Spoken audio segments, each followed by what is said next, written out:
খাস কলকাতায় কলেজের ভিতরে ছাত্রীকে গণধর্ষণের অভিযোগে চাঞ্চল্য। ঘটনায় গ্রেফতার 3 জন, একজন বর্তমান ছাত্র ও 2 জন প্রাক্তনী। পুলিশ তদন্ত শুরু করেছে। ফরেন্সিক দল কলেজে যাবে নমুনা সংগ্রহে। আজ ধৃতদের আলিপুর আদালতে তোলা হবে।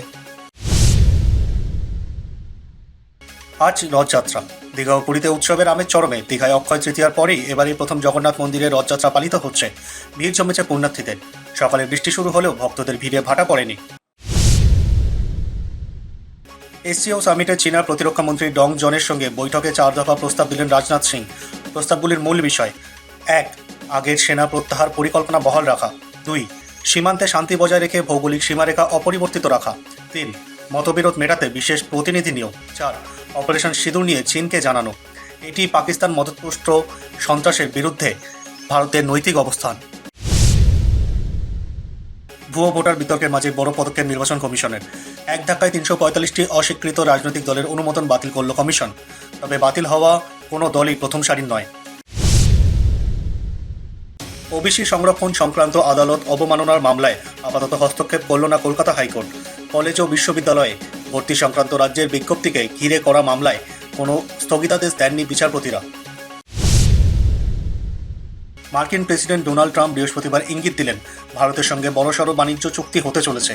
হোয়াইট হাউসের এক অনুষ্ঠানে তিনি বলেন, আমরা চীনের সঙ্গে চুক্তি করেছি, এবার সম্ভবত ভারতের সঙ্গেও একটি বড় চুক্তি হতে চলেছে। ভারত নিয়ে চীনের সঙ্গে গোয়েন্দা তথ্য ভাগাভাগির কথা প্রকাশ্যে স্বীকার করলেন পাকিস্তানের প্রতিরক্ষা মন্ত্রী খাজা আসিফ। তিনি বলেন, ভারতের বিষয়ে যে কোনো তথ্য যা চীন বা পাকিস্তানের জন্য হুমকি হতে পারে তা দুই দেশ একে অপরের সঙ্গে শেয়ার করে। দক্ষিণবঙ্গে ফের বৃষ্টির পূর্বাভাস। আলিপুর হাওয়া অফিস জানায়, সক্রিয় বর্ষা ও নিম্নচাপের জেরে কলকাতা সহ বহু জেলায় আজ বজ্রবিদ্যুৎ সহ বৃষ্টি হতে পারে। রবিবার থেকে হুগলি, বর্ধমান, বাঁকুড়া, পুরুলিয়া, ঝাড়গ্রাম ও বীরভূমে ভারী বৃষ্টির সম্ভাবনা। পুরুলিয়া ও ঝাড়গ্রামে বৃষ্টি চলতে পারে মঙ্গলবার পর্যন্ত। ঢাকায় 50 বছর পুরনো দুর্গা মন্দির গুড়িয়ে দিল ইউনূস সরকার। বৃহস্পতিবার বুলডোজার দিয়ে মন্দির ভাঙা হয়। প্রতিবাদ করলে হিন্দু বাসিন্দাদের জোর করে সরায় পুলিশ। ঘটনাটি নিয়ে উদ্বেগ প্রকাশ করে তীব্র নিন্দা জানিয়েছে ভারতের বিদেশ মন্ত্রক। পহেলগাঁও হামলার পর পাকিস্তানের দিকে সিন্ধুর জল বন্ধ করে দেয় ভারত। জল সংকটে পড়ে বারবার চিঠি পাঠালেও বৃহস্পতিবার জলশক্তি মন্ত্রী CR পাটিল স্পষ্ট জানালেন, পাকিস্তান যতই অনুরোধ করুক, সিন্ধু জলচুক্তি স্থগিত রাখার সিদ্ধান্তে অটল থাকবে ভারত। এক দেশ এক ভোটের পক্ষে সওয়াল করলেন ভারতের প্রাক্তন প্রধান বিচারপতি DY চন্দ্রচূড়। সংসদীয় কমিটির সামনে তিনি বিরোধীদের আপত্তি খারিজ করে জানান, এই ব্যবস্থা কার্যকর করা সম্ভব। তবে বিস্ময়করভাবে নির্বাচন কমিশনের স্বাধীনতার বিরুদ্ধে মত দিয়েছেন তিনি। স্নাতক ভর্তিতে দেরি নিয়ে উদ্বেগ থাকলেও পোর্টাল খুলতেই উল্টো চিত্র সামনে এলো। এবছর ভিন রাজ্যে প্রায় 2000 ছাত্রছাত্রী বাংলার কলেজে ভর্তি চেয়ে আবেদন করেছে, যেখানে গত বছর এই সংখ্যা ছিল মাত্র 500।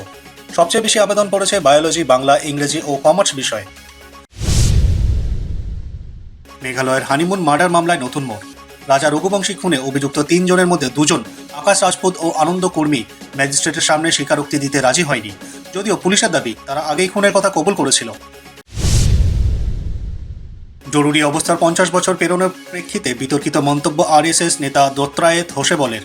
তিনি বলেন, সংবিধানের প্রস্তাবনায় সমাজতান্ত্রিক ও ধর্মনিরপেক্ষ শব্দ দুটি ইন্দিরা সরকারের সময় জোর করে সংযোজন করা হয়েছিল, তাই সেগুলি বাদ দেওয়া উচিত।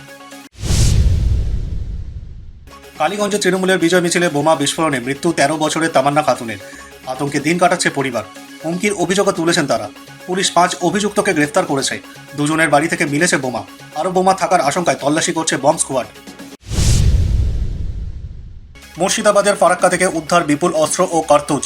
বেআইনি অস্ত্র রাখার অভিযোগে বিহার ও বাংলার 4 বাসিন্দাকে গ্রেফতার করেছে STF। বাজেয়াপ্ত হয়েছে একটি গাড়িও। অভিযানে ভিন রাজ্যে অস্ত্র পাচারের ছক ভেস্তে গেল।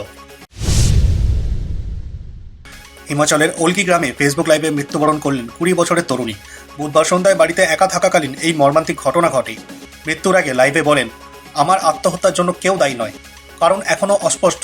পারিবারিক বা প্রেম ঘটিত সমস্যা সব দিক থেকেই তদন্তে নেমেছে পুলিশ।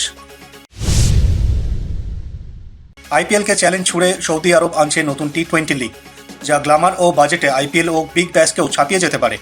এই চ্যালেঞ্জ মোকাবিলায় BCCI ও ইংল্যান্ড বোর্ড একজোট হয়ে বড় পদক্ষেপের প্রস্তুতি নিচ্ছে বলে জানা গিয়েছে।